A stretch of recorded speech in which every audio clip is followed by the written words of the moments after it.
Hey guys, welcome back to my channel once again. Today I'm gonna discuss the difference between perfect square and difference of square. So let's get started. So most of the people actually fail to recognize what is PS and what is DOS. And today I'll clear you with this concept. So in PS, if in one factor both the terms are getting added, then in the second one they'll be added as well. And if in one factor both the terms are getting subtracted, then in the other factor they'll be getting subtracted too. But in DOS, there's a totally different case. If in one factor both the terms are getting added, then in the second one they'll be getting subtracted. This is a rule. And for example, in example number 2, it is 7 minus 2b. Both the terms are getting subtracted. But in the second factor, they are getting added.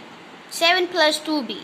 So this is the case with both PS and DOS. In PS, if one factor is x plus 1, then it'll just be copy pasted into the next factor.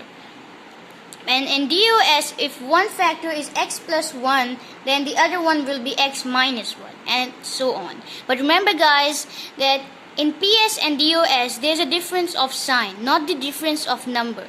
If one factor has x and 1 as terms, then in the second factor, the terms will be the same, but the sign will be different. Thanks for watching guys. I hope you found it useful, as this was a difficult concept, but still I hope it is clear now. Till then, goodbye.